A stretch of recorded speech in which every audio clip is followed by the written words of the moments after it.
نظام حکومت، قوانین، اس کی ضرورت کیوں ہے یہ سب کو معلوم ہے. یہ بہت ہی آسان. انسان ایسی جو ہے مخلوق ہے کہ وہ انفرادی زندگی نہیں گزار سکتا. یہ بہت ہی آسان اور سب کو معلوم ہے کہ ایک انسان خود اپنی زندگی بسر نہیں کر سکتا تنہا.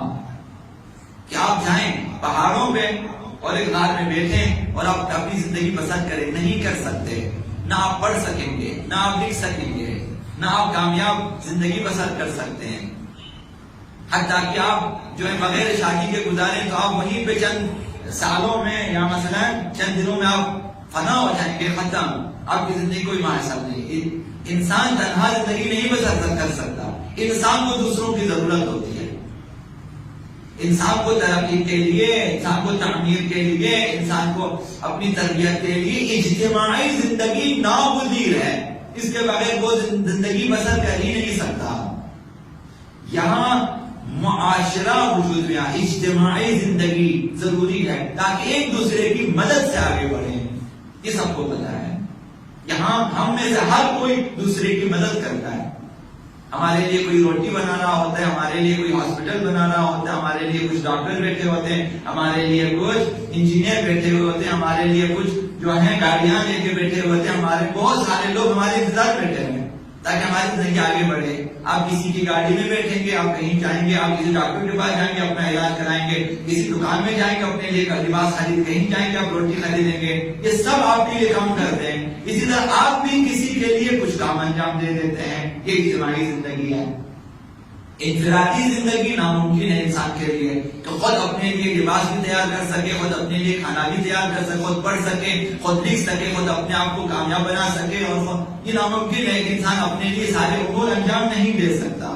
ناممکن ہے، ناممکن ہے. صرف حیوانی زندگی بسر کر سکتا ہے، جانور کی طرح. خود جائیں پہاڑوں پہ، گھاس کھائیں، پانی پیئیں، سو جائیں اور اپنے آپ کو زندگی گزارے ختم کریں، ورنہ اور کچھ نہیں کر سکتا. کیونکہ انسان میں زیادہ طلبی بھی ہے، انسان کی آرزویں بہت بڑی بڑی ہیں، اور انسان ترقی پسند ہے، اور انسان حریص بھی ہے.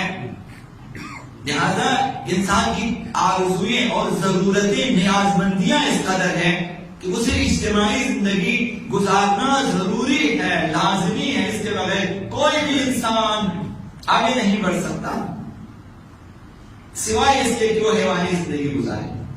اور اس کے پاس حیوانی زندگی میں بھی اگر اجتماع کی ضرورت نہ ہو، باقی چیزوں کی ضرورت ہوتی ہے، کار کی ضرورت ہوتی ہے، پانی کی ضرورت ہوتی ہے، اپنے لیے کی ساتھی کی ضرورت ہوتی ہے. یہ چیز تو اکیلا انسان زندگی بسر. عرض کیا نظام کی ضرورت کیوں ہے؟ اس وجہ سے کہ انسان اجتماعی زندگی بسر کرنا اس کے لیے ضروری ہے، ناگزیر ہے، چارہ نہیں ہے، لابدی ہے، ناچار ہے انسان کہ وہ اجتماعی زندگی گزارے. اجتماعی زندگی عرض کیا کہ ہر کوئی دوسرے کی مدد کرے، کہ لازماً اسے اجتماعی معاشرتی زندگی بسر کرنی ہے.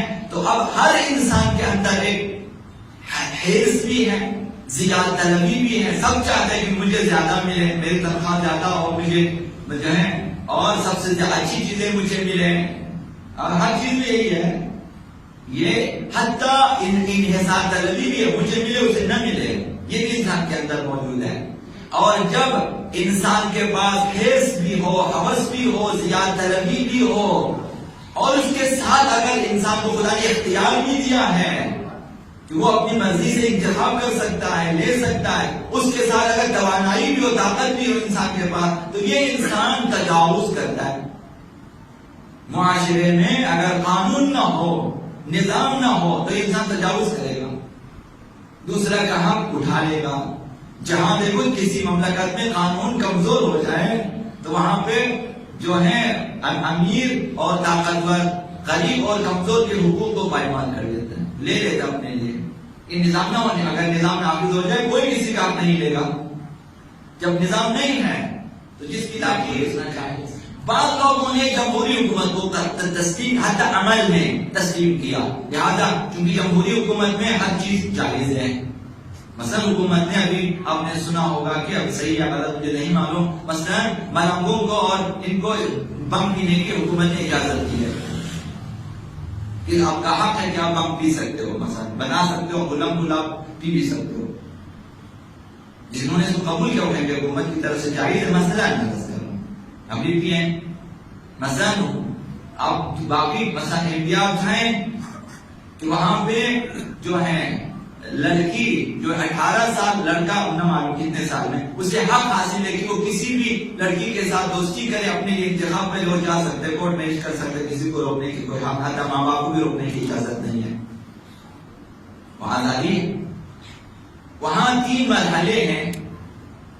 وہاں پہ عام لڑکوں کی دوستی لڑکیوں سے جائز ہے، لڑکیوں کی دوستی لڑکوں سے جائز ہے، ایک مرحلہ ہے. پھر اس کے بعد اپنے لیے جو ہے اس کا رشتہ لے لیں، یہ بھی ہے دوسرا مرحلہ. تیسرے مرحلے میں شادی ہوتی ہے. یہ سب جائز ہے، جبکہ ہمارے پاس ایسی چیز نہیں ہے، کوئی فرینڈشپ نہیں ہے کہ لڑکا لڑکی جو ہے کئی سالوں تک دوستی میں رہے اور اس کے بعد پھر بولو پھر جو ہے اس کا رشتہ طلب کرے، پھر اس کے بعد شادی کرے. اسلام میں یہ ہے کہ رشتہ طلب کریں، پسند کریں، اگر پسند آیا رشتہ طلب کریں، خاصگاری، اس کے بعد نکاح، اور اس کے بعد آپ کی مرضی ہے.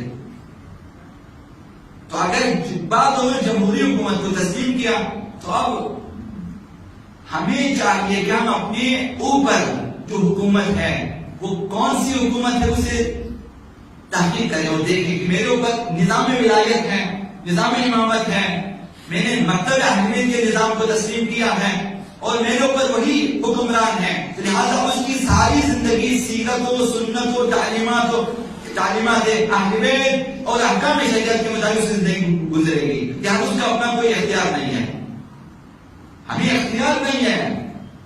آپ کی بیوی کے ساتھ آپ کا جو رابطہ ہے وہ بھی آپ کے اختیار میں نہیں ہے. شریعت نے آپ پہ پابندی لگا دی کہ مہینے میں چند دنوں تک آپ اپنی جو بیوی سے ازدواجی تعلقات قائم نہیں کر سکتے. اب آپ مجبور ہیں کہ آپ اسے دور رہیں کہ ہر مہینے مثلا. اب آپ حیران ہیں کہ میری بیوی ہے اور مجھے اجازت نہیں کہ میں اسے پاس جاؤں. اسی طرح بیوی کے لیے ہے کہ اپنے ایام خاص میں اپنے شوہروں کے پاس مثلا ازدواجی تعلقات کے نہ جائیں، حرام ہو. ہماری مرضی نہیں ہے.